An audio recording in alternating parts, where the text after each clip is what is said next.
Encore une fois, nous parcourrons les 600 km qui nous séparent de Pékin en TGV. Vitrine de la Chine et siège impérieux du pouvoir politique, le reste de la Chine garde toujours un œil attentif sur cette ville archive de l'âme nationale.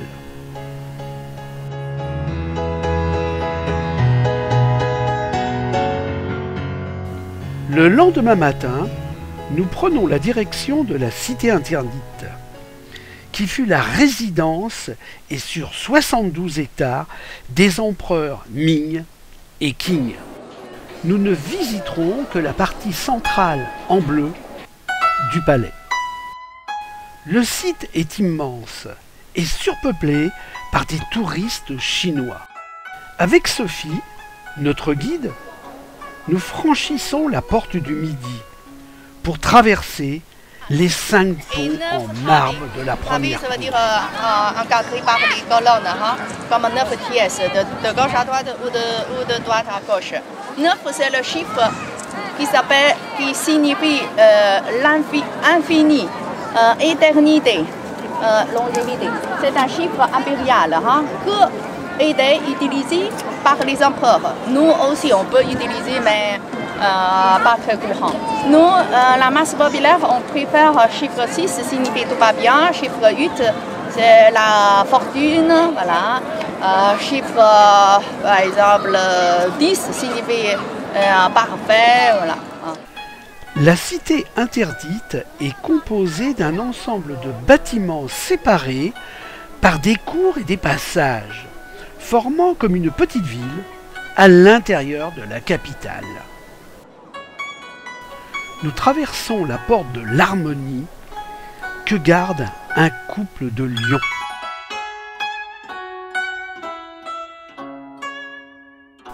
Devant nous s'impose le palais de l'Harmonie suprême, le premier des 3 grands palais dans lesquels l'empereur exerçait ses fonctions et tenait ses audiences. Qu'est-ce qu'on fait maintenant? Vous montez par là. Voilà.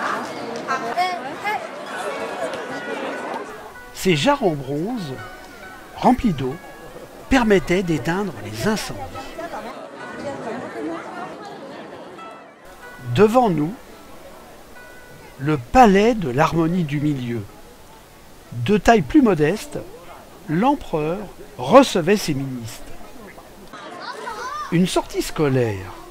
Les enfants des villes sont en majorité des enfants uniques, choyés depuis leur naissance. Leur mode de vie ressemble à celui des petits Américains. L'empereur était considéré comme le fils du ciel. Il bénéficiait du mandat céleste, qui l'obligeait, pour le bien de tous, à jouer un rôle de médiateur entre la nature et la société humaine. L'impératrice douairière, la mère de l'empereur, était la femme la plus importante de la famille impériale. Venait ensuite l'impératrice, puis les épouses secondaires et enfin les concubines. Le palais de l'Harmonie préservé, juste avant la porte de la pureté céleste. Il supervisait les dernières épreuves des examens impériaux. Un dragon volant sur les nuages.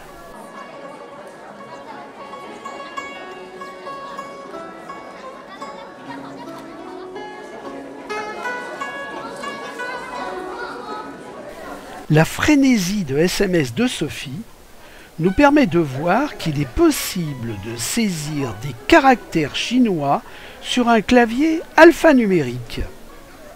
Une liste de sinogrammes est proposée et l'opérateur choisit. Vous me suivez, on va prendre un chemin pour bouger vers la porte du sud, du nord. Et après, on prend un passage souterrain pour aller à la colline du charbon. Ça va? Vous n'avez pas très faim, hein?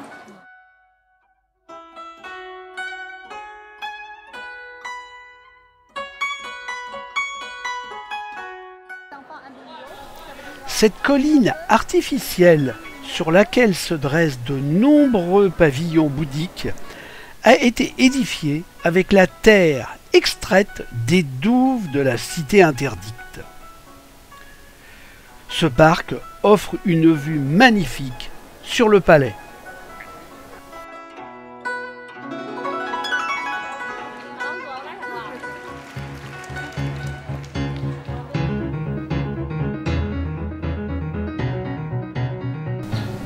Les Pékinois adorent ces ruelles anciennes, pleines de charme. Beaucoup de ces maisons sont aujourd'hui détruites pour laisser place à de nouveaux immeubles de béton. Nous sommes accueillis chez un habitant du quartier.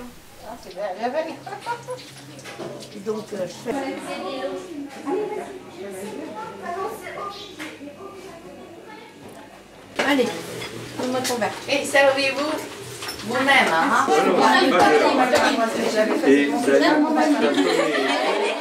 Les filles sont parties aux toilettes publiques qui, dans les Hutong, sont sans porte ni séparation. Qu'est-ce qu'il y a? Quand on est arrivé, il y avait toutes les mêmes qui étaient... Eh ben, c'est bien. Vous voulez pas y aller? Bah si, mais moi j'avais pas envie. Il y avait la... Allez-y, ça fera un souvenir inoubliable. Ah oui. C'est vrai qu'on a... vous venez? On va prendre des couscous. Passe pas le voir.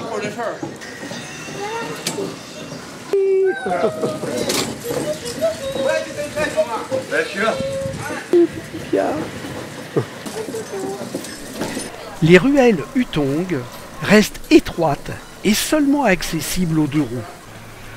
On y trouve commerce, toilettes publiques, ainsi que des habitations à cours carrés traditionnelles, comme celle où nous avons déjeuné.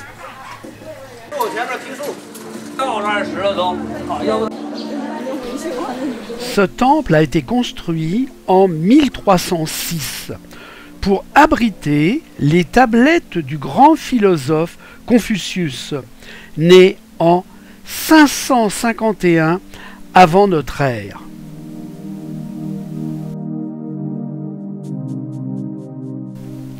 Il demandait à ses disciples de toujours se perfectionner et d'avoir l'étude comme activité principale.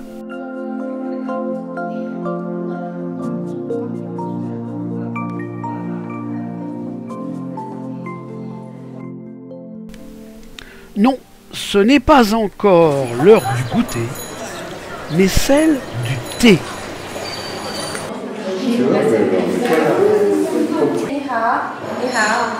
Comme tout le monde le sait, la Chine est pays natal du thé. Le thé vert, le thé rouge, le thé noir, le thé blanc, le thé jaune et le thé oolong. Derrière, on thé cuite. L'intérieur c'est grossière, mais l'extérieur ça c'est la lisse. Famille ici, mettez-le 3 cuillères.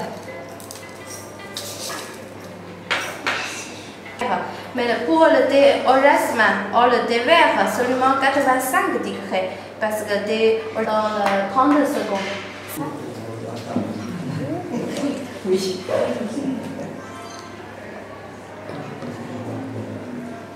Attention, hein? C'est chaud. À peine.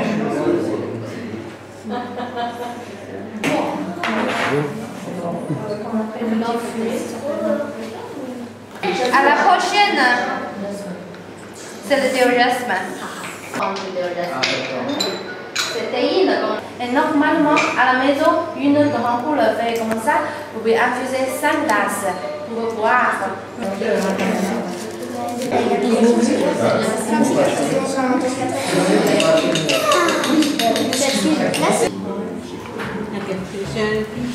Pour rejoindre la place Tiananmen, nous empruntons le métro.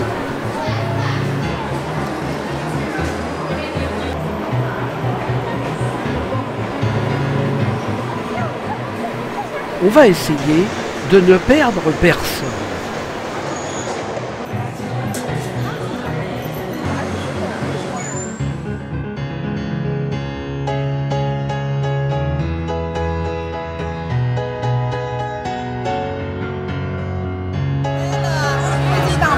Accroché sur le rempart. Hein. C'est après sa mort, bien sûr. À partir de 1976, le portrait est monté sur le mur. Jusqu'à présent, jamais enlevé. Hein. C'est le petit Armand. À côté de lui, il y a deux slogans. À droite, vive l'unification des peuples du monde. À gauche, vive la République populaire de Chine. Voilà. La place est en train d'être vidée de ses touristes.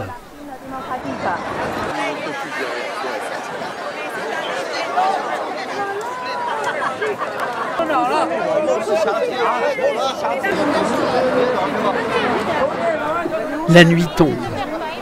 La police évacue cette immense place, obligeant la foule à se diriger vers un passage souterrain. Symbole de la Chine nouvelle, la place Tiananmen est la plus grande du monde. Une vue sur la façade de la porte de la paix céleste, menant à la cité interdite par le sud. Mao Tse-tung, premier président de la République populaire de Chine, l'Assemblée nationale et plus loin le moderne opéra de Pékin.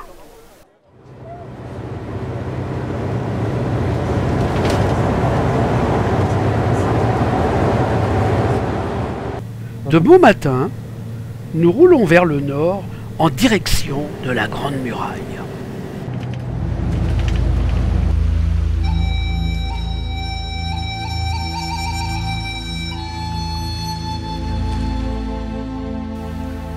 La muraille n'est pas l'œuvre d'une seule dynastie. Commencée au 7e siècle avant Jésus-Christ, elle acquit une dimension grandiose sous le premier empereur des Qing, 220 avant Jésus-Christ. La montée est particulièrement difficile.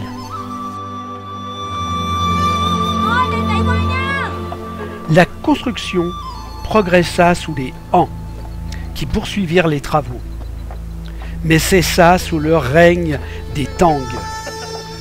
Elle reprit véritablement au XVe siècle sous la dynastie des Ming. Plus l'on monte, plus la muraille se désertifie.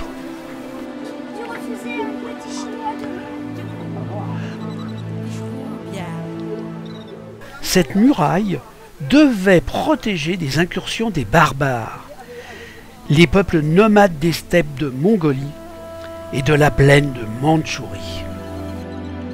Elle n'arrêtera pas les troupes du conquérant mongol Gengis Khan lorsqu'elles déferleront sur la Chine au XIIIe siècle. Ben vous êtes monté, c'est bien. Mais attends, C'est bien. je dis bon, c'est bon, ramasse. Bon, allez. Continuons. Des tours de guet étaient implantés tous les 400 mètres. Oh là là là là là là là là. Mais c'est plus des escaliers, c'est une échelle.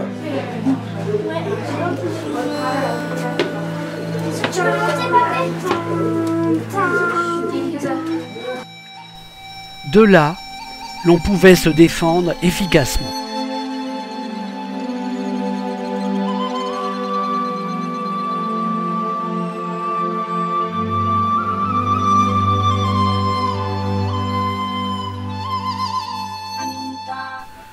Nous avons perdu de vue Pia, mais elle a dû redescendre.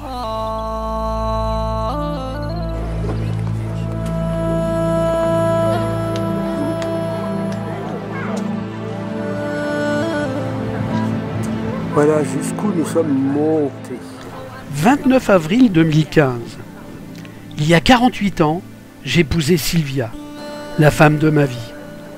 Un cadenas d'amoureux scellera cet anniversaire sur les hauteurs de la muraille de Chine. Pia était bien redescendue toute seule. Alors c'était bien? Ouais. Hein?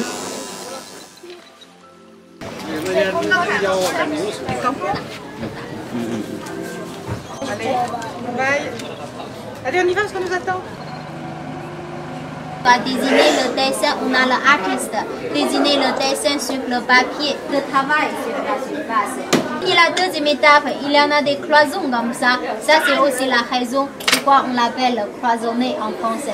Avant cloisonner, on a donné beaucoup de petites cloisons. Étape suivante, c'est remplir les cloisons, émaillage. Les couleurs, ce sont des émaux. C'est un poutre qui vient de l'eau. Et puis, les remplissent dans les petites cloisons avec une petite pipette. Remplissent chaque cloison petit à petit. L'étape suivante, c'est la cuisson. Ça, c'est le cloisonné vase, la spécialité de Pékin, comme tous les cloisonniers antiques dans la cité interdite.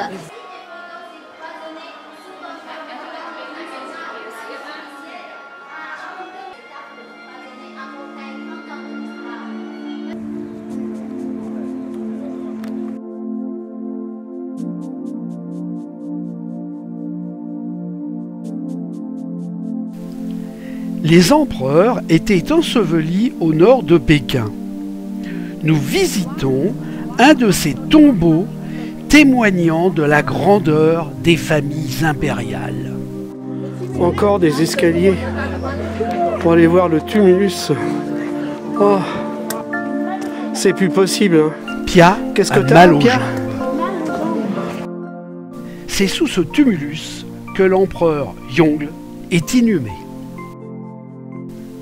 Jalonné de statues d'animaux et de dignitaires, la voie des esprits était empruntée par le cercueil des empereurs jusqu'au tombeau.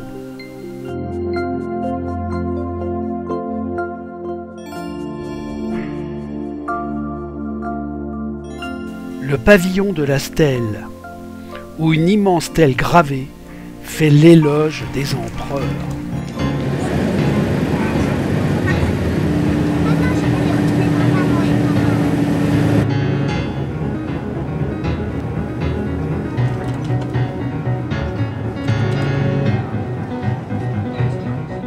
Alors là, c'est clair, il y a des embouteillages. Ce soir, spectacle de kung-fu. Que ce soit les exercices à main nue, avec des armes ou des exercices de combat, tous sont destinés à la défense et non à l'attaque. Initiation d'un jeune par le maître.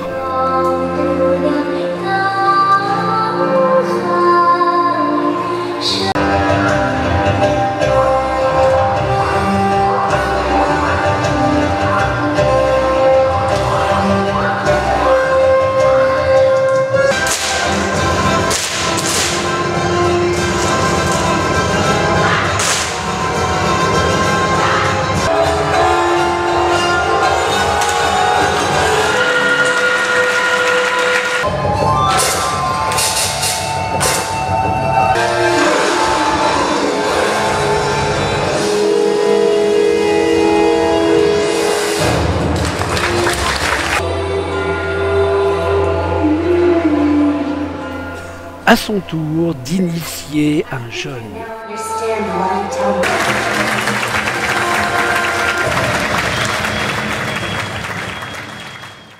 Parmi les vélos électriques, nous roulons vers l'immense jardin entourant le temple du ciel. Entre Fils et Père, voilà, l'empereur et Dieu céleste. C'est ça.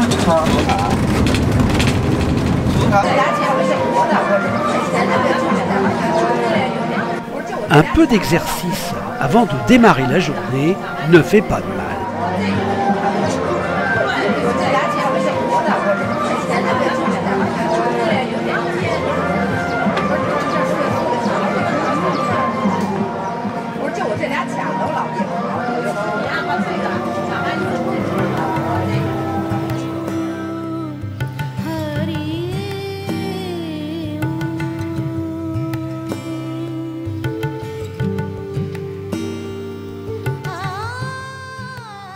Au solstice d'hiver, l'empereur se rendait au Temple du Ciel, situé au sud de la capitale, pour entrer en communication avec le ciel. Ce sanctuaire occupe aujourd'hui un parc de 270 hectares.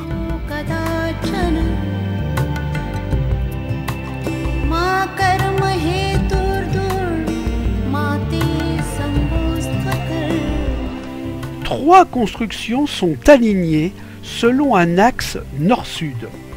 L'Hôtel du Ciel, la voûte céleste impériale et le temple de la prière pour de bonnes moissons.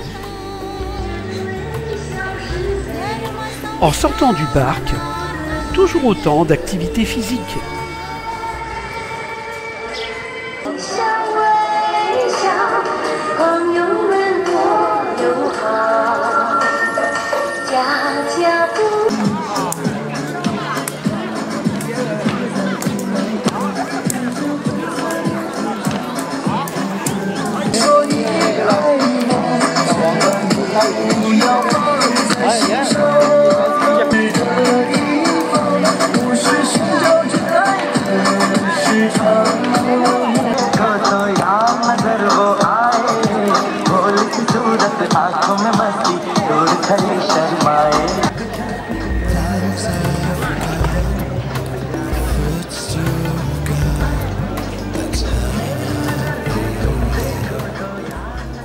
Le geste sûr, cet homme trace des caractères chinois à l'eau sur le sol.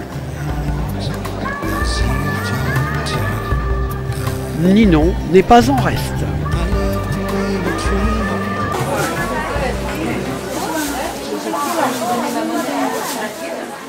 On allait presque oublier le shopping.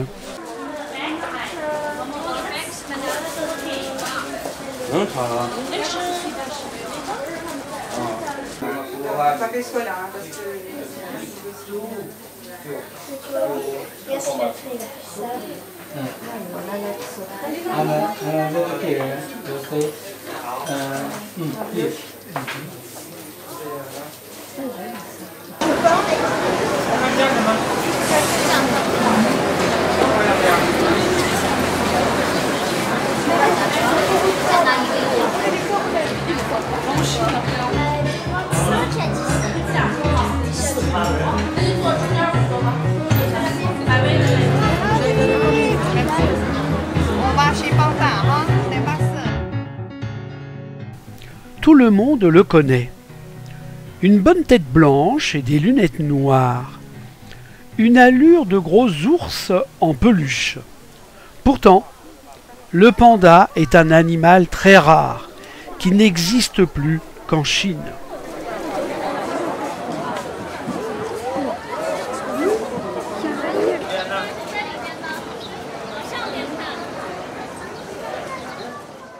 Victime du braconnage, du piégeage, de la déforestation, il est devenu le symbole des espèces à protéger.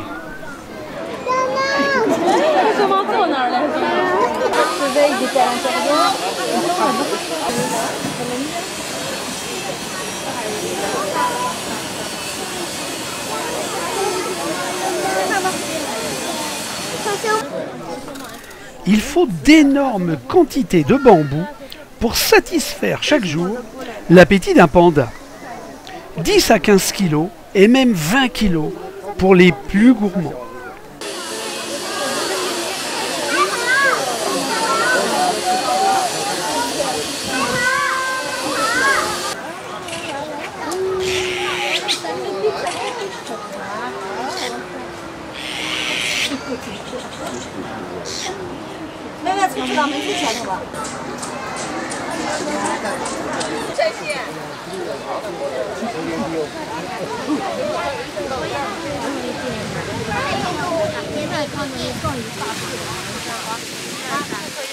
J'emmène un taxi tortue.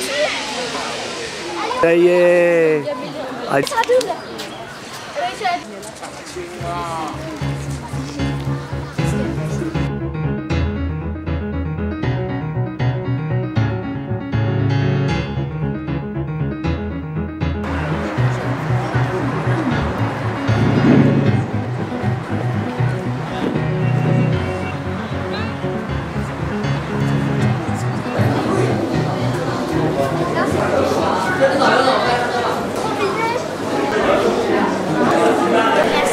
Il nous fallait au moins l'espace d'un parc olympique pour tenter de faire voler une dizaine de cerfs-volants.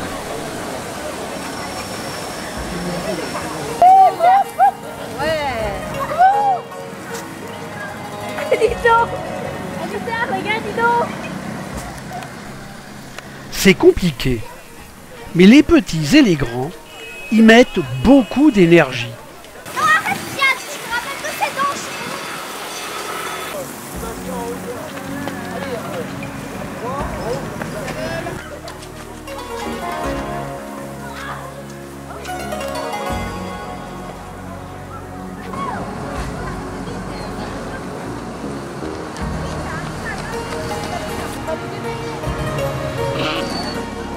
Pas de doute, ceux-ci sont bien meilleurs que nous.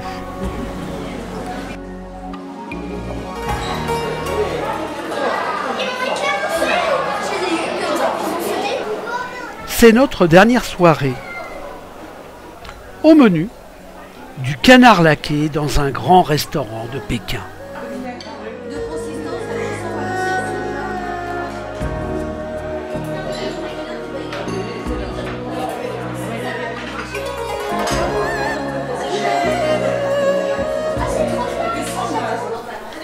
Il nous faut quitter cet immense pays moderne, mais chargé d'histoire, qui nous aura enchantés tout le séjour.